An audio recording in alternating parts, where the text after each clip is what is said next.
सभी को नमस्कार मित्रों। बटनेर आईएएस की यूट्यूब क्लासेस में आप सभी का हार्दिक स्वागत है। मैं गुरमीत सिंह और हम बात कर रहे थे इंडियन कॉन्स्टिट्यूशन के बारे में। पिछली वीडियो में हमने राष्ट्रपति के बारे में पढ़ा था। आज जो अपना चर्चा का विषय है वो है उपराष्ट्रपति, वाइस प्रेसिडेंट। तो उपराष्ट्रपति के बारे में हम पढ़ते हैं। हम पहले ही पढ़ चुके हैं कि अनुच्छेद 52 से लेकर अनुच्छेद 62 तक राष्ट्रपति का उल्लेख है और अनुच्छेद 63 से शुरू होता है उपराष्ट्रपति। तो आज हम शुरू करते हैं अनुच्छेद 63 से। भारतीय संविधान का अनुच्छेद 63 कहता है कि भारत का एक उपराष्ट्रपति होगा, भारत का एक उपराष्ट्रपति होगा।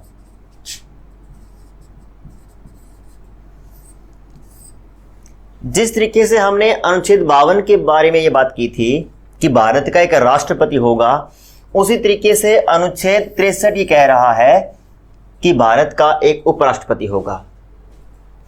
इस कथन से दो तीन बातें स्पष्ट हो रही है। नंबर एक कि भारत का एक उपराष्ट्रपति होगा, यानी उपराष्ट्रपति बनने वाले व्यक्तियों की संख्या कितनी है? एक ही उपराष्ट्रपति होगा, एक से अधिक नहीं। दूसरा, अगर आपसे प्रश्न पूछ लिया जाए कि उपराष्ट्रपति के पद का उल्लेख कौन से अनुच्छेद में है, तो उसका उत्तर क्या होगा? अनुच्छेद 63। मैंने पहले भी बात की थी कि जब कभी एक सेंटेंस आपको मिले, एक अनुच्छेद मिले और उसके सामने लिखा हो कि भारत का एक उपराष्ट्रपति होगा, राष्ट्रपति होगा, राज्य का राज्यपाल होगा, सुप्रीम कोर्ट होगा, प्रधानमंत्री होगा शब्द आएगा, अनुच्छेद आएगा और पद का नाम आएगा, तो ये मान के चलो कि उसी अनुच्छेद में उसी पद का उल्लेख है। तो उपराष्ट्रपति पद का उल्लेख कौन से अनुच्छेद में है? अनुच्छेद 63 में। इस लेसन में आगे बढ़ने से पहले एक बहुत ही महत्वपूर्ण और संक्षिप्त जानकारी आप सब लोगों के लिए। बटनेर आईएएस ऐप पर हमारे ये तमाम क्वालिटी कोर्सेज इस वक्त मौजूद हैं, जिनमें इंडियन पॉलिटी का कंप्लीट कोर्स, सीसेट 2021 का कंप्लीट कोर्स और एनवायरनमेंट एंड इकोलॉजी का कंप्लीट कोर्स हमारे प्रीमियम कोर्सेज हैं। बाकी के कोर्सेज आप यहां पर देख पा रहे हैं। यहां पर हम बात करने वाले हैं सीसेट 2021 के कोर्स के बारे में। इसका प्राइस क्या है, इसके कंटेंट्स क्या है, क्या क्या कुछ आपको मिलने वाला है सीसेट 2021 के कोर्स के तहत। तो दोस्तों, ये जो कोर्स है इसके अंदर आपको 110 रिकॉर्डेड वीडियोस मिलने वाले हैं। ऑलरेडी ये वीडियोस रिकॉर्ड किए जा चुके हैं, पीडीएफ्स आप लोगों के लिए ऑलरेडी मौजूद है। और ये जो कोर्स है ये बाइलिंगुअल कोर्स है। स्क्रीन पर जो भी क्वेश्चंस डिस्प्ले हो रहे हैं वो हिंदी और इंग्लिश दोनों में डिस्प्ले हो रहे हैं, इसलिए किसी भी लैंग्वेज के एस्पिरेंट को दिक्कत नहीं आने वाली है। आगे दोस्तों, इसके अंदर कंटेंट्स क्या क्या है, तो कंटेंट्स देख लीजिए। 120 घंटे से ज्यादा का कंटेंट यहां पर मौजूद है। सीसेट के पूरे सिलेबस को हमने कवर किया है। मैथ्स और रीजनिंग ये कवर की है अमन शर्मा सर ने, जो कि इस वक्त सेंट्रल एक्साइज इंस्पेक्टर के तौर पर पोस्टेड हैं। इनके अलावा कॉम्प्रिहेंशन को भी हमने हिंदी और इंग्लिश दोनों लैंग्वेजेस में अलग अलग कवर किया है। अमन शर्मा सर फिलहाल डाउट क्लियरेंस के लिए हमेशा अवेलेबल रहेंगे हमारे टेलीग्राम ग्रुप के अंदर। तो जो भी लोग सीसेट का कोर्स परचेज करेंगे उन लोगों को हमारे स्पेशल सीसेट टेलीग्राम ग्रुप में जोड़ा जाएगा, और अगर उनको कहीं पर कोई डाउट होता है तो उस डाउट का क्लियरेंस अमन शर्मा सर के द्वारा किया जाएगा। तो अपने आप में एक कंप्लीट पैकेज है। क्या कुछ आप लोगों को मिल रहा है और सीसेट कोर्स के अंदर, वो भी आप देख लीजिए। यहां पर आपको अपने एग्जाम की तैयारी के लिए सीसेट के मॉक टेस्ट भी दिए जा रहे हैं। 5 सीसेट मॉक टेस्ट आप लोगों के लिए अवेलेबल रहेंगे। हिंदी में अलग से ये सीसेट मॉक टेस्ट रहेंगे और इंग्लिश में अलग से ये टेस्ट अवेलेबल रहेंगे। तो किसी भी माध्यम के स्टूडेंट को दिक्कत नहीं आने वाली है। क्या कुछ कवर कर रहे हैं, क्या कुछ टॉपिक्स हमने कवर किए हैं, वो आप यहां पर देख सकते हैं। मैथ्स में ये तमाम टॉपिक हमने कवर किए हैं। आप वीडियो को पॉज कर तमाम टॉपिक्स को देख सकते हैं, स्क्रीनशॉट ले सकते हैं। ये सभी टॉपिक्स मैथ्स के अंदर कवर किए गए हैं। इसके अलावा ये सारे टॉपिक्स हमने रीजनिंग के अंदर कवर किए हैं। आप वीडियो को पॉज कीजिए, स्क्रीनशॉट लीजिए, आराम से सभी टॉपिक्स को देखिए। ये पूरा का पूरा सिलेबस मैथ्स और रीजनिंग का है, ठीक है। और इस तरह से कुछ हम करते हैं। ऊपर इंग्लिश में क्वेश्चन रहता है, साथ ही वही क्वेश्चन हिंदी में भी रहता है। विंडो में यहां पर आपको अपने टीचर मिलते हैं और साइड में क्वेश्चन को हल किया जाता है, सॉल्व किया जाता है। तो इस तरह से आपको कुछ हम ये कवरेज देते हैं। और इसी तरह से दोस्तों जो कॉम्प्रिहेंशन है, जिसको हिंदी में बोधगम्यता कहते हैं, उसको भी हिंदी और इंग्लिश दोनों में कवर किया गया है। ठीक है, कॉम्प्रिहेंशन की वीडियोस तो हमने अलग अलग बनाई हैं, हिंदी की वीडियो अलग और इंग्लिश की वीडियो अलग, तो अपने आप में एक कंप्लीट पैकेज है, आपको कहीं पर कोई दिक्कत नहीं आने वाली है। और अंत में इसका प्राइस आप देख लीजिए दोस्तों, ओरिजिनल प्राइस आप देख पा रहे हैं 1800 रुपए लगभग है, लेकिन प्रेजेंट इफेक्टिव प्राइस जो है वो 799 है, यानी कि 800 रुपए से कम में आप इस कोर्स को प्राप्त कर लेंगे। और हमारा यह दावा है कि पूरे भारत में यह सबसे अफोर्डेबल क्वालिटी सीसेट कोर्स है। तो ये तमाम जानकारियां आपको इस कोर्स के बारे में दी गई हैं, और ये जो कोर्स है ये आपको हमारी ऐप पर मिलने वाला है, बटनेर आईएएस ऐप, जिसको कि आप गूगल प्ले स्टोर से डाउनलोड कर सकते हैं। साथ ही साथ आप अपने लैपटॉप पर भी हमारा ये कोर्स देख सकते हैं, हमारी तमाम वीडियोस देख सकते हैं, जैसे कि आपको पहले जानकारी दी गई है। यहां पर आपको एक बार फिर से दिखा देता हूं, www.batnerias.com पर जाकर आप लैपटॉप पर भी हमारी वीडियोस को देख सकते हैं, और ये कोर्स मोबाइल पर आपको केवल हमारी ऐप में मिलेगा। धन्यवाद दोस्तों। राष्ट्रपति के बारे में जब हम बात कर रहे थे तो मैंने आपको पढ़ने का एक क्रम बताया था कि हम कैसे पढ़ेंगे। मैं दोबारा से दोहरा देता हूं। सबसे पहले हम पद का उल्लेख करेंगे, पद के बाद में हम उल्लेख करेंगे योग्यताओं का, उसके बाद में निर्वाचन कैसे होता है, यानी कि निर्वाचक मंडल में कौन कौन होगा, फिर हम पढ़ेंगे निर्वाचन विधि, फिर हम पढ़ेंगे शपथ कौन दिलाता है, शपथ का प्रारूप क्या होता है, फिर हम पढ़ेंगे कार्यकाल कितना होता है, फिर हम पढ़ेंगे कि हटाया कैसे जाता है, फिर हम पढ़ेंगे कि त्यागपत्र किसको सौंपा जाता है, और उसके बाद में उस पद से संबंधित क्या कार्य हैं, क्या दायित्व हैं, क्या शक्तियां हैं। इसी तरीके से हमने राष्ट्रपति को पढ़ा था, इसी क्रम से हम उपराष्ट्रपति को पढ़ेंगे।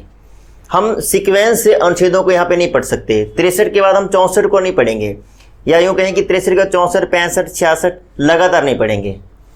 तो हमने अनुच्छेद 63 का जिक्र किया कि भारत का एक उपराष्ट्रपति होगा। अब हम पढ़ते हैं अनुच्छेद 66, जिसमें हम पढ़ेंगे उपराष्ट्रपति की योग्यताएं। अब हम जिक्र करते हैं योग्यताओं का, योग्यताएं, जिसका उल्लेख है अनुच्छेद 66 में। देखते हैं क्या क्या योग्यताएं हैं। पहला, जो कि बड़ा ही कॉमन सा एक वाक्य है, कि वह भारत का नागरिक हो, भारत का नागरिक हो। भारत का हम राष्ट्रपति बना रहे हैं, उपराष्ट्रपति बना रहे हैं, तो जाहिर सी बात है कि वो भारत का राष्ट्रपति होगा। तो इतना कॉमन सा वाक्य लिखने की क्या आवश्यकता थी? तो आपको बता देना चाहता हूं कि ये बिल्कुल कॉमन वाक्य नहीं है। इसको तोड़ मरोड़ कर किसी भी तरीके से पेश किया जा सकता है कि वह मूल भारत का नागरिक हो, भारत का मूल नागरिक हो, ऐसे। तो भारत का नागरिक हो, मूल भारत का नागरिक शब्द का उल्लेख नहीं है, भारत का मूल नागरिक हो ऐसे शब्द का उल्लेख भी नहीं है। एग्जामिनर कर सकता है, यहाँ पे लिख दिया मूल भारत का नागरिक हो, मूल भारत का नागरिक हो, तो वो कथन गलत हो जाएगा। या फिर ऐसे लिख दिया कि भारत का मूल नागरिक हो, तो वो कथन भी गलत हो जाएगा। यानी मूल शब्द आते ही कथन गलत हो जाएगा, मूल शब्द नहीं आएगा। वो भारत का नागरिक हो, चाहे वो मूल अमेरिका का है, चाहे वो मूल पाकिस्तान का है, चाहे वो कहीं का भी है, वर्तमान में भारत का नागरिक है, तो उपराष्ट्रपति के लिए वो एलिजिबल है। उसके बाद में हम पढ़ते हैं अगली जो योग्यता है, दूसरी जो योग्यता है वो है आयु की न्यूनतम आयु कितनी होनी चाहिए। तो न्यूनतम आयु का जो उल्लेख है वो सेम है जितना कि राष्ट्रपति के संदर्भ में था। न्यूनतम आयु 35 वर्ष। 35 वर्ष की आयु पूर्ण कर चुका व्यक्ति राष्ट्रपति चुनाव के लिए वैध है और राष्ट्रपति का चुनाव लड़ सकता है। लेकिन मैंने जब हम राष्ट्रपति वाला टॉपिक कर रहे थे वहां पर भी बात की थी कि यहां पर अगर उसने अधिकतम लिख दिया और आगे लिख दिया 35 वर्ष, तो हमें अपने दिमाग में इस चीज़ को नोट कर लेना है अच्छे से कि ऐसा नहीं है कि 35 वर्ष देखते हम कह दें कि ये वाक्य तो सही है। हो सकता है उसने वहां पे अधिकतम लिख दिया हो तो गलत हो जाएगा। अधिकतम नहीं, न्यूनतम, यानी कम से कम कितना हो, 35 वर्ष। या फिर वाक्य को दूसरे तरीके से भी प्रस्तुत किया जा सकता है। एग्जामिनर ऐसे लिख सकता है कि निम्न में से कौन सा कथन उपराष्ट्रपति की योग्यताओं के संदर्भ में गलत है, उसने 3 कथन सही दे दिए, चौथे कथन में लिख दिया कि उसकी न्यूनतम आयु 35 वर्ष व अधिकतम आयु 65 वर्ष होनी चाहिए, ऐसा लिख सकता है, अधिकतम आयु 65 वर्ष, तो गलत हो जाएगा। क्यों गलत हो जाएगा? क्योंकि 35 वर्ष न्यूनतम तो ठीक है, लेकिन अधिकतम आयु 65 वर्ष गलत है। राष्ट्रपति उपराष्ट्रपति के संदर्भ में अधिकतम आयु का उल्लेख नहीं है, उनका सिर्फ कार्यकाल होता है 5 वर्ष, अधिकतम आयु का उल्लेख नहीं है। 65, 70, 75 ऐसा कोई भी जिक्र संविधान में नहीं किया गया है, तो न्यूनतम आयु 35 वर्ष, इतना ही अपने को याद रखना है। नेक्स्ट है, तीसरी जो योग्यता है वो है कि लाभ के पद पर न हो, लाभ के पद पर न हो। और जब हम राष्ट्रपति के बारे में बात कर रहे थे वहां पर हमने जिक्र कर लिया था कि लाभ का पद क्या होता है। संविधान का अनुच्छेद 58 जिसमें कि राष्ट्रपति की योग्यताओं का उल्लेख है, उसमें लिखा गया है कि प्रेसिडेंट, वाइस प्रेसिडेंट, गवर्नर और सभी केंद्रीय और सभी राज्य मंत्री लाभ के पद के दायरे में नहीं आते। यानी कि राष्ट्रपति, उपराष्ट्रपति, राज्यपाल और सभी मंत्री, चाहे वो केंद्र सरकार के अधीन है चाहे वे राज्य सरकार के अधीन है, वे लाभ के पद के दायरे में नहीं आते। तो लाभ के पद पर न हो। और चौथा जो सेंटेंस है उसको शुरू करने से पहले आपको बता दूं कि ये जो 3 योग्यताएं हैं अभी तक हमने पढ़ी हैं, ये राष्ट्रपति में भी है। एग्जामिनर ये भी पूछ सकता है कि ऐसे उसने 4 कथन लिख दिए, चौथा कथन अभी मैं लिखने वाला हूं, और पूछ सकता है कि निम्न में से कौन सी योग्यता है जो राष्ट्रपति और उपराष्ट्रपति के संदर्भ में समान नहीं है, यानी अलग अलग है। तो ये 3 योग्यताएं तो राष्ट्रपति के बारे में भी है कि वो भारत का नागरिक हो, 35 वर्ष की आयु पूर्ण कर चुका हो, लाभ के पद पर न हो। चौथी जो योग्यता है इसमें लिखा गया है कि राज्यसभा का सदस्य बनने की योग्यता रखता हो, राज्यसभा का सदस्य बनने की योग्यता रखता हो। राष्ट्रपति के संदर्भ में यहां पे लिखा गया था लोकसभा का सदस्य, और यहां पे लिखा गया है राज्यसभा का सदस्य। पहले हमें इस चीज को क्लियर कर लेना है। राष्ट्रपति आए तो यहां पे आएगा लोकसभा, उपराष्ट्रपति आए तो यहां पे आएगा राज्यसभा। राज्यसभा का सदस्य बनने की योग्यता होनी चाहिए, राज्यसभा का सदस्य नहीं लिखा गया। एग्जामिनर ऐसे भी कर सकता है कि राज्यसभा का सदस्य हो, तो राज्यसभा का सदस्य होने की आवश्यकता नहीं है, राज्यसभा का सदस्य बनने की उसमें योग्यताएं होनी चाहिए। अगर राज्यसभा का सदस्य बनने की योग्यताएं हैं तो वह व्यक्ति उपराष्ट्रपति का चुनाव लड़ सकता है। तो ये 4 योग्यताएं हैं। राष्ट्रपति के संदर्भ में भी 4 योग्यताओं का उल्लेख था अनुच्छेद 58 में, उपराष्ट्रपति के संदर्भ में भी 4 योग्यताएं हैं, 3 कॉमन है और चौथी जो योग्यता है वो राष्ट्रपति और उपराष्ट्रपति के संदर्भ में अलग अलग है। इसमें लिखा गया राज्यसभा का सदस्य बनने की योग्यता रखता हो, और राष्ट्रपति के बारे में लिखा जाता है कि लोकसभा का सदस्य बनने की योग्यता रखता हो। तो यह है उपराष्ट्रपति की योग्यताएं। अगला है उपराष्ट्रपति का निर्वाचक मंडल।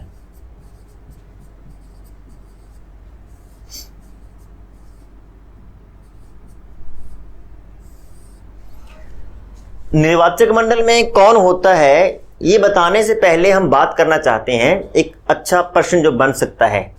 देखिए प्रश्न बन सकता है कि उपराष्ट्रपति का चुनाव करते हैं या करता है, मान लीजिए ऐसा आ गया। अब इसमें ऑप्शन बन सकते हैं संसद के निर्वाचित सदस्य, ऑप्शन बी संसद प्लस विधानसभाओं के सदस्य, ऑप्शन डी संसद के निर्वाचित प्लस विधानसभाओं के निर्वाचित सदस्य, और ऑप्शन डी है निर्वाचक मंडल। ऐसा प्रश्न बन सकता है। हालांकि बड़ा कॉमन सा प्रश्न है, इतना आसान प्रश्न आता नहीं है, लेकिन फिर भी हमें चर्चा कर लेनी चाहिए। यानी उपराष्ट्रपति का चुनाव कौन करता है, यानी कौन भाग लेता है? तो देखिए, पहला उत्तर है संसद के सभी निर्वाचित सदस्य। तो ये तो अपने आप में अपूर्ण है क्योंकि निर्वाचित नहीं।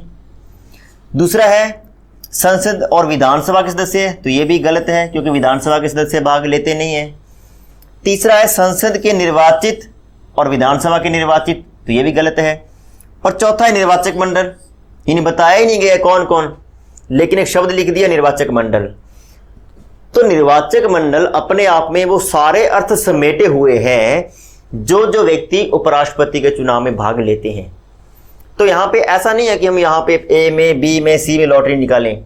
डी अपने आप में एक सही उत्तर है क्योंकि निर्वाचक मंडल का मतलब क्या है कि जो जो सदस्य इसमें होने चाहिए वो निर्वाचक मंडल है। तो ऐसा प्रश्न अगर आता है तो उसका उत्तर होगा निर्वाचक मंडल। अब हम देखते हैं कि इसमें होता कौन कौन है। तो निर्वाचक मंडल में होते हैं संसद के सभी सदस्य, और सभी सदस्यों का मतलब है यहां पर कि निर्वाचित भी और मनोनीत भी। संसद के सभी सदस्य। अब देखिए, थोड़ा सा हम जिक्र कर लेते हैं राष्ट्रपति का, ताकि थोड़ा सा एक तुलनात्मक अध्ययन भी हो जाएगा और राष्ट्रपति उपराष्ट्रपति में क्या अंतर है ये भी थोड़ा क्लियर हो जाएगा। जब राष्ट्रपति के निर्वाचक मंडल की बात कर रहे थे तो वहां पर संसद के सभी सदस्य भाग नहीं ले रहे थे, केवल कौन ले रहे थे? निर्वाचित। लेकिन यहां पर कौन है? मनोनीत सदस्य भी भाग लेते हैं। दूसरा, राष्ट्रपति के चुनाव में राज्यों की विधानसभाओं ने भाग लिया था, लेकिन उपराष्ट्रपति के चुनाव में राज्य विधानसभाओं का कोई भी रोल नहीं होता है। राज्य विधानसभाएं उपराष्ट्रपति के चुनाव में भाग नहीं लेती। तो संसद यानी कि लोकसभा के सभी सदस्य, राज्यसभा के सभी सदस्य, यानी कि टोटल जो है वो 790 मतदाता उपराष्ट्रपति के चुनाव में भाग लेते हैं, जबकि राष्ट्रपति के संदर्भ में आंकड़ा था 776 प्लस 4120 बराबर ये हो गए थे 4896। अगर आपसे प्रश्न पूछ लिया जाए कि उपराष्ट्रपति के चुनाव में कुल कितने मतदाता भाग लेते हैं तो 790, और राष्ट्रपति के चुनाव में 4896, क्योंकि वहां पर विधानसभाओं के निर्वाचित सदस्य भी होते हैं, जबकि उपराष्ट्रपति के संदर्भ में राज्य विधानसभाओं का रोल नहीं है। तो यह है उपराष्ट्रपति का निर्वाचक मंडल। उसके बाद में है उपराष्ट्रपति के चुनाव की विधि, यानी कि निर्वाचन विधि।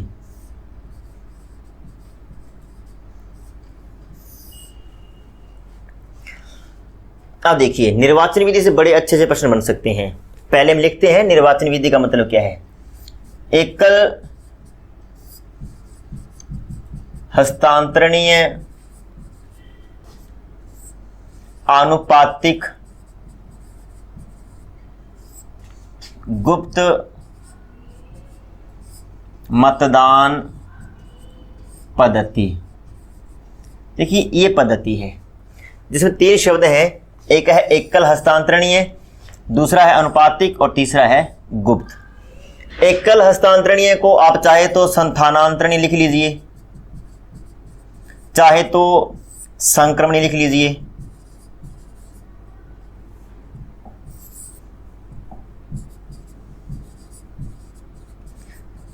इंग्लिश में इसका एक ही शब्द है सिंगल ट्रांसफरेबल। एकल हस्तांतरणीय आनुपातिक गुप्त मतदान पद्धति। अब देखिए, एकल हस्तांतरणीय गुप्त मतदान पद्धति होती क्या है। पहली बात तो, अगर आपने राष्ट्रपति वाला वीडियो देखा है तो वहां पर मैंने एक बात की थी, first past the post system. First past the post system का मतलब होता है कि जिस चुनाव में सबसे अधिक मत प्राप्त करने वाला व्यक्ति विजयी होता है उसको बोलते हैं first past the post system, जिसका हिंदी में अर्थ होता है अग्रता ही विजेता, यानी जो सबसे आगे है वो विजयी है। लेकिन राष्ट्रपति उपराष्ट्रपति के चुनाव में ऐसा नहीं होता, सबसे अधिक मत प्राप्त करने वाला व्यक्ति नहीं जीतता, बल्कि एक निश्चित कोटा होता है, एक निश्चित अनुपात होता है, वो प्राप्त करने पर ही चुनाव में विजयी घोषित किया जाता है। हम देखते हैं पूरा सिस्टम वो क्या होता है। तीनों शब्दों को मैं यहां पे लिखता हूं। पहला है एकल हस्तांतरणीय, दूसरा है आनुपातिक और तीसरा है गुप्त। इस शब्द से हम शुरू करते हैं, गुप्त से। गुप्त का मतलब होता है कि जब हम मतदान कर रहे हैं तो किसी को ये आइडिया नहीं होता कि हमने वोट किसको दिया है, उसे बोलते हैं गुप्त मतदान। जैसे हम लोकसभा के चुनाव हम खुद मतदान करते हैं, राज्य विधानसभा के चुनाव होते हैं, स्थानीय स्वशासन, सरपंच, वार्ड पंच और पार्षदों वगैरह के जो चुनाव होते हैं वो गुप्त पद्धति से होते हैं। तो आप मुझसे पूछ सकते हैं कि क्या कोई खुला मतदान भी होता है क्या? बिल्कुल होता है। जो राज्यसभा के जो चुनाव होते हैं वो गुप्त नहीं होते, वो खुला पद्धति होती है। वो क्या होती है उसके बारे में अच्छे से जिक्र करेंगे जब हम राज्यसभा पढ़ेंगे, लेकिन हल्का सा एक कंपैरिजन हम जरूर करेंगे कि गुप्त और खुले में क्या फर्क होता है। राज्यसभा का जो चुनाव होता है उसमें जो मतदाता होते हैं उसमें किसी भी प्रकार की गोपनीयता नहीं होती। हाथ खड़े करके वोट दे सकते हैं, हम बता सकते हैं कि भाई हमारा वोट इस बंदे को जा रहा है। किसी भी प्रकार की गोपनीयता नहीं होती। सभी व्यक्तियों को, दूसरे सभी व्यक्तियों को ये आइडिया रहता है, उनको ये पता होता है कि इस मतदाता ने किस उम्मीदवार को वोट दिया है। उसे बोलते हैं खुला मतदान पद्धति। जबकि राष्ट्रपति उपराष्ट्रपति के चुनाव कैसे होते हैं? गुप्त होते हैं। पहली बात तो ये। दूसरा है अनुपातिक। अनुपातिक का मतलब है कि जब आप मतदान कर रहे हैं तो उसमें ऐसा नहीं होता कि सबसे अधिक वोट आपको मिल गए तो आप जीत गए। फॉर एग्जाम्पल कि मान लीजिए एक चुनाव है और उसमें ABCD 4 उम्मीदवार चुनाव लड़ रहे हैं और मान लेते हैं कुल वोट हैं 1000, सिर्फ मान रहे हैं हम, और A को मान लीजिए 200 वोट मिल गए, B को 300 वोट मिले, C को 250 और मान लेते हैं D को भी 250। ये कुल 1000 वैलिड वोट थे और इस तरीके से 4 उम्मीदवारों को वोट बंट गए और यहाँ पे सबसे अधिक वोट मिले हैं B को, तो B चुनाव जीत गया। इसे बोलते हैं first past the post system, अग्रता ही विजेता, क्योंकि सबसे अधिक वोट किसके पास हैं? B के पास। जबकि B के पास कुल मतों का सिर्फ और सिर्फ 30% ही मत आए हैं। इस बंदे को सिलेक्ट करने वाले मतदाता कितने हैं? 30%। इस बंदे को रिजेक्ट करने वाले कितने हैं? 70%। 70% लोगों द्वारा रिजेक्ट किए जाने के बाद भी ये बंदा जीत गया। ये लोकसभा का सांसद बन गया, ये विधानसभा का विधायक बन गया और स्थानीय स्वशासन में ये व्यक्ति जीत गया। राष्ट्रपति उपराष्ट्रपति में ऐसा नहीं होता। अगर आपको चुनाव जीतना है तो मतों का एक निश्चित अनुपात प्राप्त करना होगा, इसीलिए इसको बोलते हैं अनुपातिक। और मतों का निश्चित अनुपात का सूत्र मैंने पहले ही बताया था कि कुल मत जितने भी हैं, XYZ जितने मत हैं, उनमें 1+1 और +1, इस सूत्र से हम उसका हल करेंगे। मान लेते हैं कुल मत कितने हैं? 100, 1+1 2 और +1, इसको काटेंगे तो 50 और 1 51। यानी कि अगर 100 वोट हैं टोटल तो जीतने के लिए आपके पास 51 चाहिए, जबकि यहाँ पर 51 किसी को नहीं है, फिर भी जीत गया। अगर यही चुनाव उपराष्ट्रपति का होता तो ये बंदा कभी नहीं जीतता, इसलिए इसको बोलते हैं आनुपातिक। उसके बाद में एकल हस्तांतरणीय का मतलब क्या है? अगर मान लीजिए किसी भी बंदे को 50% से एक अधिक वोट नहीं मिले हैं तो ऐसी स्थिति में क्या होता है? मतों का संक्रमण होता है। मैं आपको एक उदाहरण से समझाता हूं कि मान लीजिए कि A, B, C और D 4 उम्मीदवार चुनाव लड़ रहे हैं उपराष्ट्रपति का। मतदाता जो होते हैं वे लोग वरीयता क्रम में वोट देते हैं, उनकी पसंद अंकित करनी होती है कि भाई मेरी पहली पसंद है कि सी उपराष्ट्रपति बने। सी नहीं बन रहा तो ए बने, नहीं तो फिर डी बने, और नहीं तो बी, तो फिर बनना है। ये एक बंदे का वोट हो गया। एक बंदा आया, उसने अपनी पसंद इस तरीके से अंकित कर दी। अगला मतदाता आया, उसने अपनी पसंद इस तरीके से अंकित कर दी। मतलब जैसे भी अपनी पसंद अंकित करते रहेंगे। जब सभी मतदाताओं ने वोट कर दिए तो हमें यह देखना होता है कि सबसे अधिक जो पहली पसंद है, मान लेते हैं कि पहली पसंद के वोट बी को मिल रहे हैं।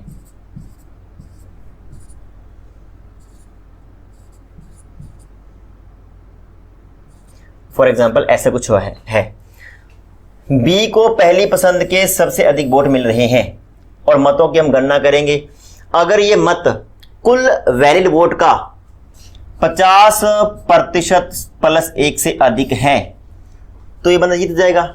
अगर नहीं है, अगर बी के पास नहीं है, इसका मतलब किसी के पास नहीं है, क्योंकि सबसे अधिक वोट किसके पास है? बी के पास। लेकिन बी के मतों ने 50% प्लस 1 का आंकड़ा पूरा नहीं किया, इसका मतलब इनमें से कोई भी नहीं कर रहा।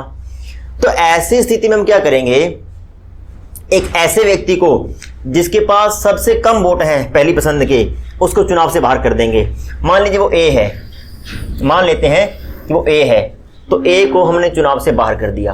अब हमारे पास उम्मीदवार बचे हैं 3, बी, सी और डी। लेकिन ए को दिए गए मत व्यर्थ नहीं जाएंगे, इन मतों का संक्रमण होगा। क्योंकि पसंद होती, एक मतदाता था जो कह रहा था कि भाई ए उपराष्ट्रपति बने, लेकिन ए तो बन नहीं रहा क्योंकि ए तो चुनाव से बाहर ही हो गया, तो उसका ये वोट चला जाएगा बी को, क्योंकि उसकी दूसरी पसंद क्या थी? बी। ऐसे ही सारे मतों का संक्रमण हो जाएगा। मान लीजिए अगर ऐसा हो जाता, उसकी पहली पसंद ए थी लेकिन ए तो बाहर हो गया, तो उस बंदे की दूसरी पसंद क्या थी? डी, तो ये वोट चला जाएगा डी को, सी को, बी को, जितने भी जिस हिसाब से वोट दिए गए हैं बाकी तीनों में उन वोटों को बांट दिया जाएगा, स्थानांतरित कर दिया जाएगा। और अब अपने को देखना होता है कि पहली प्लस दूसरी पसंद को मिलाकर कौन व्यक्ति 50% प्लस 1 के आंकड़े को पूरा कर रहा है। जो भी व्यक्ति इनमें से पूरा करेगा वो उपराष्ट्रपति बन जाएगा। उसको बोलते हैं एकल संक्रमणीय।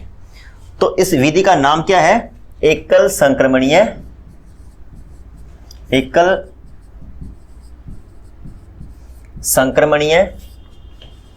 आनुपातिक गुप्त मतदान पद्धति।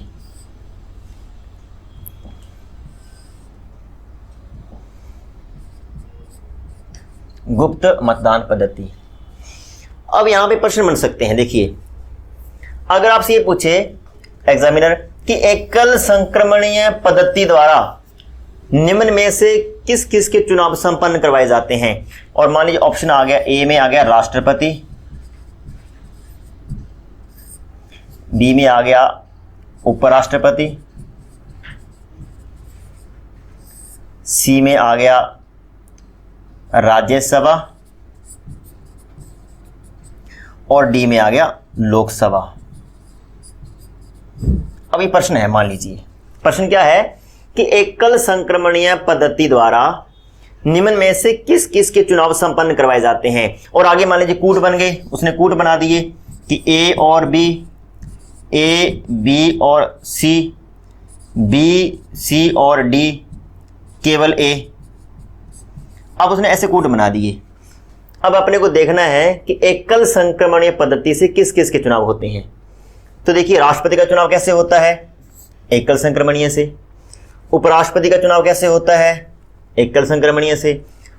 राज्यसभा का चुनाव भी कैसे होता है? एकल संक्रमणीय पद्धति से। जबकि लोकसभा का कैसे होता है? First past the post system से। तो इसका मतलब इसका उत्तर क्या होगा?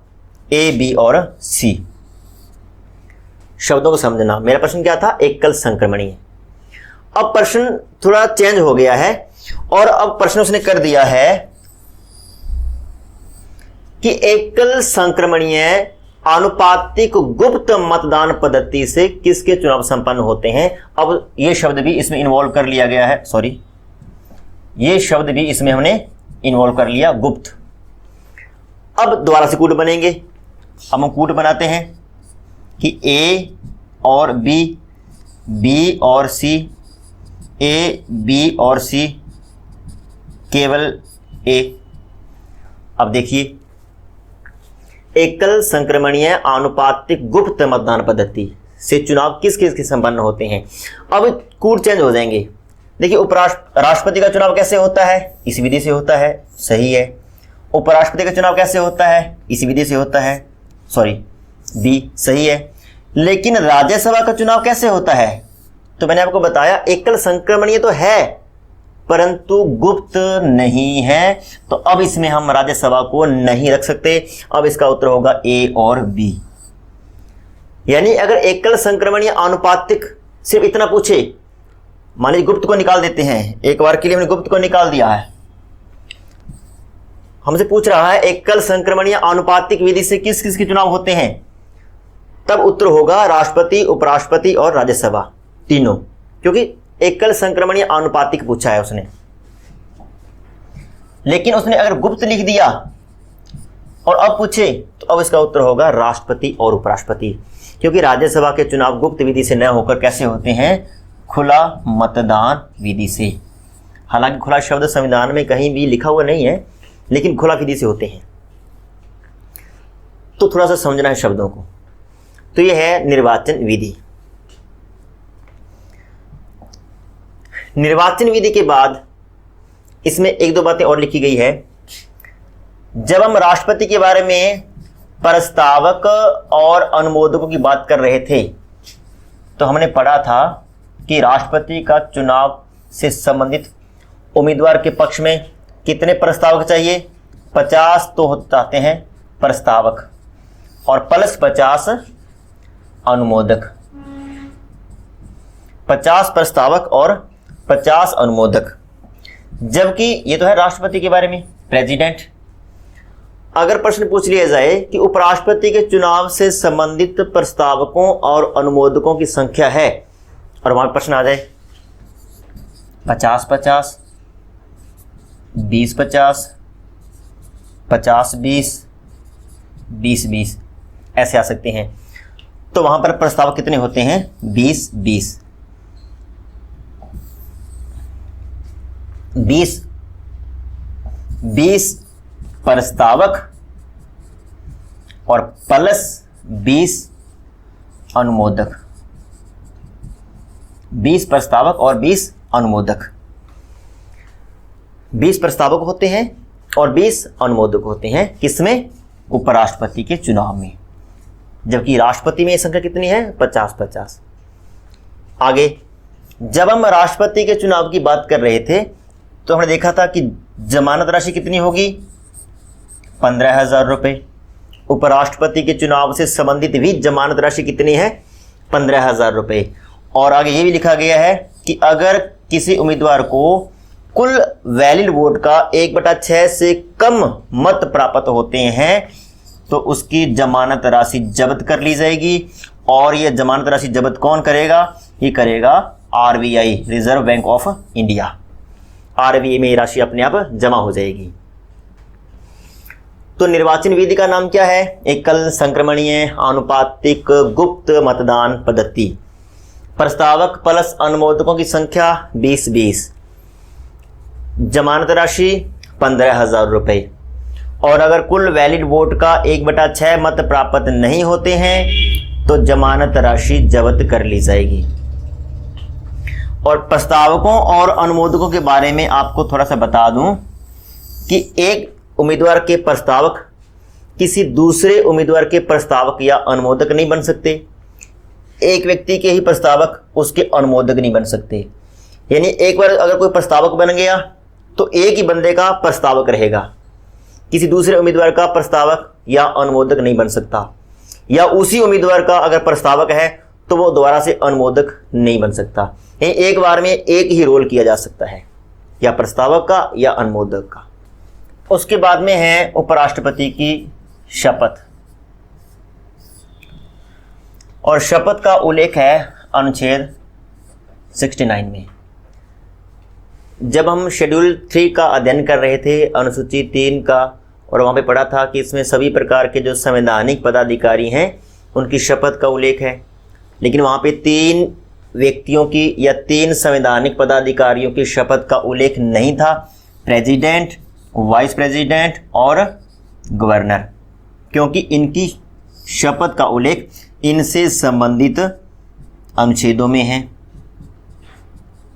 तो उपराष्ट्रपति की शपथ का उल्लेख इसमें है 69 में।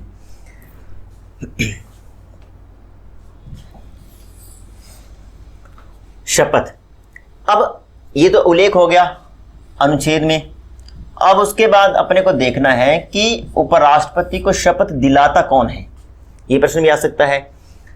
उपराष्ट्रपति को शपथ दिलाई जाती है, ऑप्शन बनेंगे प्रेसिडेंट द्वारा, सीजे द्वारा, लोकसभा अध्यक्ष द्वारा, इनमें से कोई नहीं, ऐसे करके। तो उपराष्ट्रपति को शपथ दिलाते हैं राष्ट्रपति। ये काम राष्ट्रपति का है। राष्ट्रपति चाहे तो अपने किसी प्रतिनिधि को भेज सकते हैं उपराष्ट्रपति को शपथ दिलाने के लिए, लेकिन ये काम राष्ट्रपति का है। राष्ट्रपति या राष्ट्रपति का कोई प्रतिनिधि उपराष्ट्रपति को पद की शपथ दिलाएगा।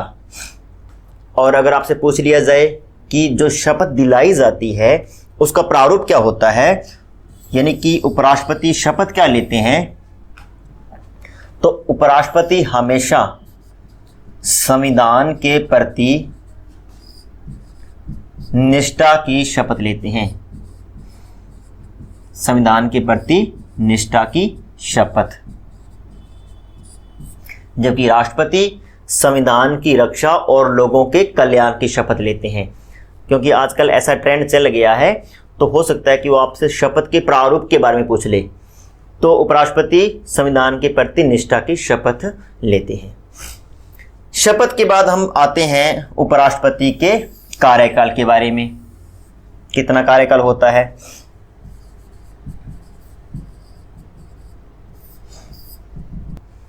कार्यकाल उपराष्ट्रपति का होता है 5 वर्ष। ये राष्ट्रपति का कार्यकाल भी 5 वर्ष होता है। अब 2-3 चीजें हैं जो राष्ट्रपति और उपराष्ट्रपति में अलग अलग हैं। अब थोड़ा उनको देखते हैं हम।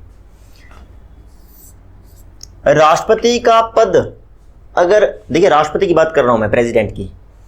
अगर राष्ट्रपति का पद निर्धारित अवधि से पहले रिक्त हो जाए, किसी भी वजह से, पहले वाले राष्ट्रपति जी की मृत्यु हो गई है, या उन्होंने स्वेच्छा से त्यागपत्र दे दिया है, या फिर उन पर महाभियोग लगा दिया गया है, या किसी भी वजह से अगर पद रिक्त हो गया है, तो संविधान ये कहता है कि 6 माह के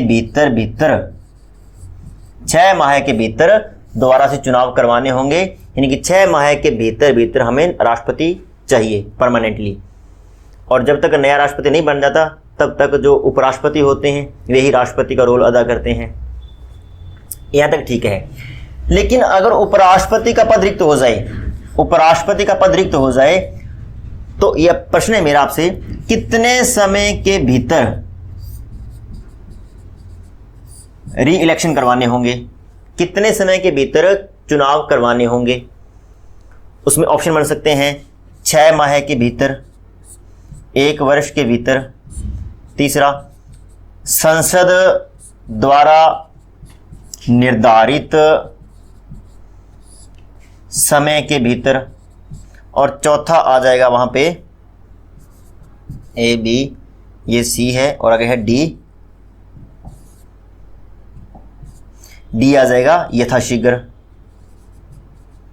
कि उपराष्ट्रपति के चुनाव यथाशीघ्र करवाए जाएंगे, ऐसा आ जाए। तो देखिए 6 माह के भीतर चुनाव करवाए जाएंगे, ऐसा संविधान में कहीं भी लिखा हुआ नहीं है। 1 वर्ष के भीतर चुनाव करवाए जाएंगे, ऐसा भी लिखा हुआ नहीं है। इस संदर्भ में संसद टाइम फिक्स करेगी, ऐसा भी नहीं है। संविधान में लिखा गया है कि अगर किसी भी वजह से उपराष्ट्रपति का पद रिक्त हो जाता है तो यथाशीघ्र चुनाव करवाए जाएंगे। और यथाशीघ्र का मतलब क्या है? 6 माह है, 1 वर्ष है, 2 वर्ष है, 5 वर्ष है, इसका कोई भी उल्लेख नहीं है। यथाशीघ्र चुनाव करवाए जाएंगे मतलब यथाशीघ्र चुनाव करवाए जाएंगे। इसको हम परिभाषित नहीं कर सकते कि इसका जो टाइम है वो कितना है। देखिए, अगर एक वार्ड पंच, स्थानीय स्वशासन में एक वार्ड पंच का पद रिक्त हो जाए, तो उसके बारे में लिखा गया है कि 6 माह के भीतर भीतर चुनाव करवाए जाएंगे। और उपराष्ट्रपति देखिए इतना बड़ा पद है, लेकिन कहीं पर भी ये उल्लेखित नहीं है कितने समय के भीतर हमें उपराष्ट्रपति का चुनाव करवाना है, क्योंकि उपराष्ट्रपति सामान्य परिस्थितियों में कोई काम करता ही नहीं है। काम तो राष्ट्रपति ही नहीं करते हैं, क्योंकि राष्ट्रपति भी नाम मात्र की कार्यपालिका है। राष्ट्रपति के नाम पे सारे कार्य प्रधानमंत्री और उनकी मंत्री परिषद ही करती है। जब राष्ट्रपति के पास कोई काम नहीं है तो उपराष्ट्रपति के पास तो शायद उनसे भी कम काम होंगे। लेकिन फिर भी हमने पद बना रखा है, अमेरिका से हमने ये कॉन्सेप्ट लिया है उपराष्ट्रपति वाला, ये पद बना रखा है। ये सामान्य परिस्थितियों के लिए नहीं है, ये विशेष परिस्थितियों के लिए है। अगर किसी वजह से राष्ट्रपति का पद रिक्त हो जाता है तब हमें उपराष्ट्रपति की जरूरत पड़ती है। तब हमारे जो उपराष्ट्रपति जी हैं वो कार्यवाहक राष्ट्रपति का रोल करते हैं, तब हमें उपराष्ट्रपति की जरूरत होती है। सामान्य परिस्थितियों में उपराष्ट्रपति का कोई रोल नहीं है। तो 6 माह के भीतर चुनाव करवाए जाएंगे, ये तो उल्लेख है राष्ट्रपति के बारे में। उपराष्ट्रपति के बारे में उल्लेख है कि यथा शीघ्र चुनाव करवाए जाएंगे। एक बात ये हो गई। राष्ट्रपति के बारे में हमने अनुच्छेद 57 में ये चर्चा की थी कि कोई व्यक्ति कितनी बार भी राष्ट्रपति बन सकता है। और अगर मैं आपसे एक प्रश्न पूछूं कि कोई व्यक्ति कितनी बार भी उपराष्ट्रपति बन सकता है, सत्य है या असत्य है? तो ये बिल्कुल सत्य है। कोई व्यक्ति कितनी बार भी उपराष्ट्रपति बन सकता है। वो 1 बार उपराष्ट्रपति बने, 2 बार बने, 3 बार, 5 बार, या फिर कितनी बार भी कोई व्यक्ति उपराष्ट्रपति बन सकता है। यहाँ तक तो कोई दिक्कत नहीं है। लेकिन इन शब्दों को मैं थोड़ा सा घुमाकर ऐसा लिखूं कि संविधान के अनुसार कोई व्यक्ति कितनी बार भी उपराष्ट्रपति बन सकता है। अब ये वाक्य सत्य है या असत्य है? तो अब ये वाक्य असत्य है, क्योंकि संविधान में कहीं पर भी नहीं लिखा गया कि कोई व्यक्ति कितनी बार उपराष्ट्रपति बनेगा, बल्कि संविधान तो खुद इस संदर्भ में मौन है। राष्ट्रपति के बारे में लिखा गया है अनुच्छेद 57 में कि कोई व्यक्ति कितनी बार भी राष्ट्रपति बन सकता है, लेकिन उपराष्ट्रपति के बारे में लिखा नहीं गया है। और लिखा नहीं गया है तो कोई व्यक्ति कितनी बार भी उपराष्ट्रपति बन तो सकता है, लेकिन संविधान में कहीं ऐसा उल्लेखित नहीं है। अतः अगर ऐसा कहीं आ जाता है ना सेंटेंस कि संविधान के अनुसार उपराष्ट्रपति का पद कितनी बार भी धारण किया जा सकता है, तो गलत है, क्योंकि संविधान में ऐसा नहीं लिखा हुआ।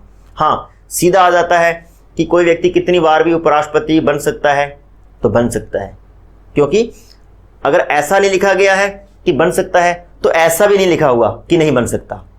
खुला छोड़ा गया है, तो इसका मतलब है कोई व्यक्ति कितनी बार भी उपराष्ट्रपति बन सकता है। तो यह था कार्यकाल। अब हम देखते हैं उपराष्ट्रपति को हटाने की प्रक्रिया। उपराष्ट्रपति को हटाना, 2-3 बातें अपने दिमाग में बिठा लीजिए कि एक तो उपराष्ट्रपति के लिए महाभियोग शब्द का प्रयोग नहीं किया जाएगा। उपराष्ट्रपति को हटाने के लिए महाभियोग लाया गया है या लाया जाता है, ये सेंटेंस ही गलत है। महाभियोग शब्द केवल और केवल राष्ट्रपति के लिए है। तो उपराष्ट्रपति के लिए महाभियोग या महाभियोग जैसी प्रक्रिया भी नहीं है। पहली बात तो ये। दूसरी बात कि उपराष्ट्रपति के खिलाफ जो हम प्रस्ताव ला रहे हैं, जो महाभियोग प्रस्ताव हम ला रहे उपराष्ट्रपति को हटाने के लिए जो प्रस्ताव लाया जा रहा है, वो किस बेस पे लाया जा रहा है, उसका आधार क्या है? उपराष्ट्रपति जी ने ऐसा क्या कर दिया हो? क्या उन्होंने संविधान का उल्लंघन कर दिया है, इस कारण से लाया जा रहा है? क्या उन्होंने शारीरिक और मानसिक अक्षमता है? क्या उन्होंने कोई लाभ का पद धारण कर लिया है? क्या वे दिवालिया या पागल घोषित हो गए हैं? यानी क्या आधार होना चाहिए उपराष्ट्रपति के खिलाफ प्रस्ताव लाने के लिए? तो इस संदर्भ में भी संविधान मौन है। यानी कोई बेस नहीं बताया गया कि उपराष्ट्रपति के खिलाफ प्रस्ताव क्यों लाया जाएगा, जबकि राष्ट्रपति के खिलाफ प्रस्ताव क्यों लाया जाएगा, इस संदर्भ में संविधान में उल्लेखित है कि अगर राष्ट्रपति ने संविधान का उल्लंघन कर दिया है तो उनके खिलाफ प्रस्ताव लाया जा सकता है। लेकिन उपराष्ट्रपति ने ऐसा क्या कर दिया है कि उनके खिलाफ प्रस्ताव लाया गया, तो इसके बारे में संविधान मौन है। नहीं बताया गया कि किस बेस पे लाया जाएगा। लेकिन इतना बताया है कि जब भी प्रस्ताव लाया जाएगा सबसे पहले राज्यसभा में लाया जाएगा। अब राज्यसभा में ही क्यों लाया जाएगा? जब राष्ट्रपति के खिलाफ महाभियोग प्रस्ताव लेके आए थे तो वहां पे तो लिखा गया था कि भाई चाहे तो आप इसको लोकसभा में लेके आइए, चाहे तो आप इसको राज्यसभा में लेके आइए, खुला था। लेकिन उपराष्ट्रपति के संदर्भ में लिखा गया है कि प्रस्ताव पहले राज्यसभा में लाया जाएगा। तो ऐसा क्यों? तो आप सभी को पता है कि उपराष्ट्रपति राज्यसभा के पदेन सभापति होते हैं। उपराष्ट्रपति की सबसे बड़ी रिस्पॉन्सिबिलिटी राज्यसभा के बारे में ही होती है या राज्यसभा के प्रति होती है। तो अगर उनको हटाना है या उनके खिलाफ किसी भी प्रकार का कोई प्रस्ताव लाना है तो पहला हक राज्यसभा को दिया गया है। राज्यसभा प्रस्ताव लाएगी, प्रस्ताव रखेगी, उस प्रस्ताव को पारित करेगी, उसके बाद लोकसभा बताएगी कि भाई हम इससे सहमत हैं या नहीं है। तो सबसे पहले प्रस्ताव राज्यसभा में रखा जाएगा। अब दूसरा ये है कि चलो प्रस्ताव रखा गया तो कितने बहुमत से रखा जाएगा, इन कितने सदस्यों का समर्थन चाहिए, इसके बारे में भी पता नहीं है।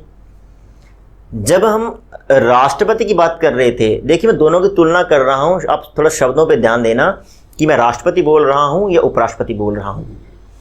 जब राष्ट्रपति को हटाने के लिए प्रस्ताव लाया गया था तो हमने देखा था कि सदन के 1/4 सदस्यों का समर्थन आवश्यक है प्रस्ताव रखने के लिए और 2/3 सदस्यों का बहुमत आवश्यक है प्रस्ताव को पारित होने के लिए।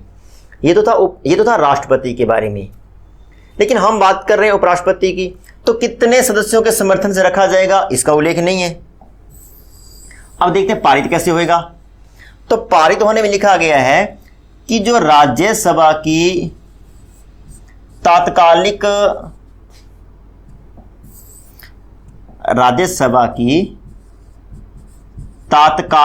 सदस्य संख्या का बहुमत उस प्रस्ताव को पारित करता है तो प्रस्ताव पारित माना जाएगा।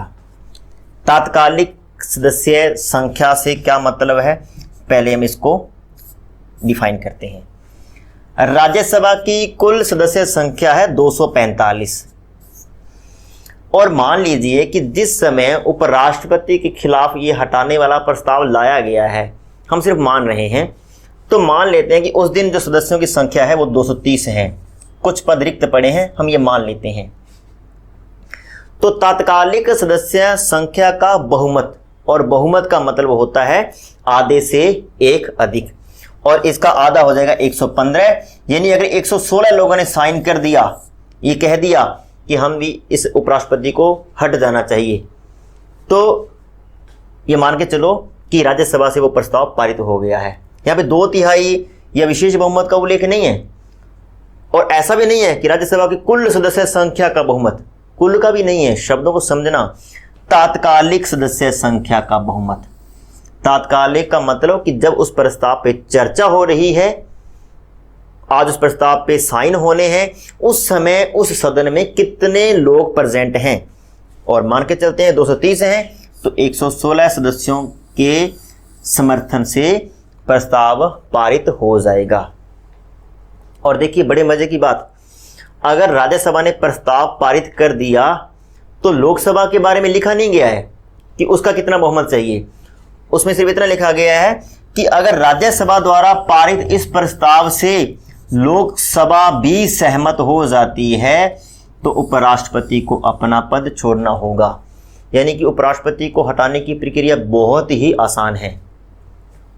प्रस्ताव रखा गया, प्रस्ताव पे चर्चा हुई। हाँ, एक बात मैं बतानी भूल गया, प्रस्ताव पे चर्चा होगी, इसका दिन फिक्स करेगा उपसभापति। उपराष्ट्रपति सभापति है, उनको तो हटाना है तो वो फिक्स नहीं करेंगे। उस समय उस उपसभापति के पास सभापति वाली सारी पावर्स आ जाएगी। तो उस समय के जो तात्कालिक उपसभापति होंगे वो तय करेंगे चर्चा कब करनी है। चर्चा से 14 दिन पहले उपराष्ट्रपति को सूचना देनी होती है। ये प्रक्रिया सेम होती है राष्ट्रपति और उपराष्ट्रपति में। लेकिन जब प्रस्ताव को पारित करेंगे तो सामान्य बहुमत से तात्कालिक सदस्य संख्या के, और अगर लोकसभा सहमत हो गई तो ये मान के चलिए कि उपराष्ट्रपति का पद रिक्त हो गया, उपराष्ट्रपति को अपना पद छोड़ना होगा। और उसके बाद पढ़ते हैं त्यागपत्र। तो उपराष्ट्रपति अपना त्यागपत्र हमेशा राष्ट्रपति को संबोधित करते हुए सौंपते हैं। उपराष्ट्रपति अपना त्यागपत्र किसको सौंपते हैं? राष्ट्रपति को, और राष्ट्रपति अपना त्यागपत्र उपराष्ट्रपति को।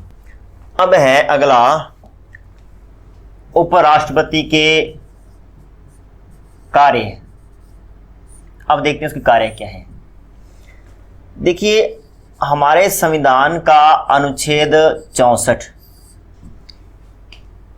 और अगर हम देखें तो 89, ये दो अनुच्छेद ये उल्लेख करते हैं कि जो वाइस प्रेसिडेंट है वो राज्यसभा का पदेन सभापति होता है। इसका मतलब है कि उपराष्ट्रपति का डबल रोल होता है, वो दो पदों पे कार्य करता है। उपराष्ट्रपति तो है ही, प्लस में वो राज्यसभा का सभापति भी है। और सभापति के बजाय हमने यहाँ पे एक शब्द यूज किया है पदेन सभापति, और पदेन का अर्थ होता है कि किसी अन्य पद की वजह से उसको ये पद मिला है। उपराष्ट्रपति होने के बाद वो राज्यसभा का सभापति है। ऐसा नहीं है कि राज्यसभा का सभापति वो पहले बन गया। जो उपराष्ट्रपति होगा वो राज्यसभा का सभापति होगा। तो पदेन का अर्थ है कि वो इस पद से पहले किसी और पद पे है, उस पद की वजह से उसको ये पद मिला है। और दूसरा, वो इस सदन का सदस्य नहीं है। राज्यसभा की जो 245 सदस्य संख्या है उसमें वाइस प्रेसिडेंट काउंट नहीं है, या यूं कहें कि वो 246वां सदस्य है। 246वां सदस्य है, वाइस प्रेसिडेंट इस 245 में काउंट नहीं होता। या फिर यूं कहें कि राज्यसभा का सभापति या उपराष्ट्रपति राज्यसभा का सदस्य नहीं होता, इसीलिए उसको राज्यसभा का पदेन सभापति कहते हैं। पहली बात तो ये हो गया। अनुच्छेद 64 और अनुच्छेद 89 ये उल्लेखित करते हैं कि उपराष्ट्रपति राज्यसभा का पदेन सभापति होगा। दूसरा,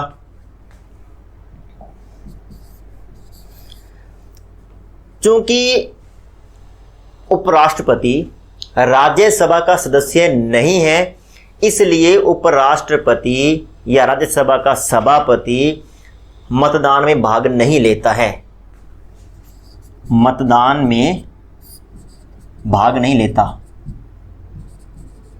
अब मान लेते हैं कि राज्यसभा में किसी प्रस्ताव पर चर्चा हो रही है और उसमें फाइनली वोटिंग हो रही है, तो ऐसी स्थिति में सभापति वोटिंग नहीं करेंगे। लेकिन अगर पक्ष और विपक्ष में बराबर मत आ गए हैं, तो ऐसी स्थिति में जो सभापति हैं वे मतदान करेंगे और वो वोट करेंगे, निर्णायक मत का प्रयोग करेंगे। तो सामान्य परिस्थितियों में वोटिंग नहीं करते हैं, लेकिन अगर पक्ष और विपक्ष में बराबर मत आ जाएं, तो ऐसी स्थिति में सभापति निर्णायक मत का प्रयोग करते हैं। और एक बात, मान लीजिए उपराष्ट्रपति को हटाए जाने के लिए प्रस्ताव लाया गया है, तो ऐसी स्थिति में उपराष्ट्रपति सभापति के रूप में काम नहीं करेगा और ऐसी स्थिति में वह निर्णायक मत का प्रयोग भी नहीं कर सकता।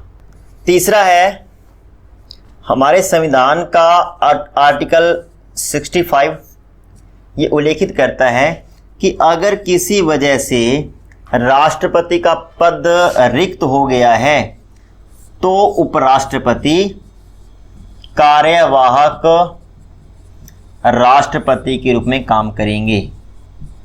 कार्यवाहक राष्ट्रपति के रूप में काम करेंगे। अगर राष्ट्रपति का पद रिक्त हो गया है तो उपराष्ट्रपति कार्यवाहक राष्ट्रपति के रूप में काम करेंगे। और जब उपराष्ट्रपति कार्यवाहक राष्ट्रपति के रूप में काम कर रहे हैं तो उनको वे सारी सुविधाएं, वेतन, भत्ते और जितनी सरकारी सुविधाएं मिलती है वो सारी सुविधाएं मिलेगी जो कि एक परमानेंट राष्ट्रपति को मिलती है। चौथा जो इसमें सेंटेंस है कि अगर मान लेते हैं कि राष्ट्रपति का पद रिक्त हो गया है और ऐसी स्थिति में हमने उपराष्ट्रपति को कार्यवाहक राष्ट्रपति बना दिया है, तो क्या कार्यवाहक राष्ट्रपति को शपथ दोबारा से लेनी होती है या नहीं लेनी होती? तो मैंने आपको बताया था अनुसूची 3 जब हम पढ़ रहे थे कि अगर किसी भी संवैधानिक पदाधिकारी का पद चेंज होता है और पद चेंज होने से उसकी शपथ का प्रारूप भी चेंज होता है तो शपथ दोबारा से लेनी पड़ती है। राष्ट्रपति शपथ लेते हैं संविधान की रक्षा और लोगों के कल्याण की शपथ, उपराष्ट्रपति शपथ लेते हैं संविधान की प्रति निष्ठा की शपथ। शपथ अलग अलग है। अतः जब भी कोई व्यक्ति या यूं कहें कि उपराष्ट्रपति जब राष्ट्रपति के रूप में काम करेगा तो उसको शपथ दोबारा लेनी होती है, उसको शपथ पुनः लेनी होती है। अब वो राष्ट्रपति के रूप में शपथ लेगा। उपराष्ट्रपति के रूप में उसने शपथ ले रखी है, अलग बात है। राष्ट्रपति बन रहा है तो शपथ दोबारा से लेनी होगी। और मान लेते हैं कि राष्ट्रपति का पद रिक्त हो गया और उस समय उपराष्ट्रपति का पद भी रिक्त है, तो ऐसी स्थिति में राष्ट्रपति उत्तराधिकार अधिनियम 1969 के तहत सर्वोच्च न्यायालय का मुख्य न्यायाधीश राष्ट्रपति के रूप में या यूं कहें कार्यवाहक राष्ट्रपति के रूप में काम करेगा। तो ये था हमारा उपराष्ट्रपति का टॉपिक। बहुत ज़्यादा कॉन्सेप्ट नहीं है, 2-3 चीज़ें हैं नोट करने वाली, बाकी लगभग राष्ट्रपति वाला सेम इसमें है। तो इसके साथ ही हमारा उपराष्ट्रपति वाला टॉपिक पूरा होता है। कल हम प्रधानमंत्री और मंत्री परिषद के बारे में पढ़ेंगे। उसके बाद हम शुरू करेंगे संसद, पार्लियामेंट, जिसमें लोकसभा, राज्यसभा, उसकी शक्तियाँ, उनके दायित्व, उनके चुनाव सभी के बारे में पढ़ेंगे। तो उम्मीद है कि आप लोगों को मेरे द्वारा दी गई जानकारी अच्छी लगी होगी, समझ में आया होगा। अगर आपको अच्छे से समझ में आता है तो वीडियो को लाइक किया करो, कमेंट किया करो और वीडियो को शेयर किया करो। धन्यवाद।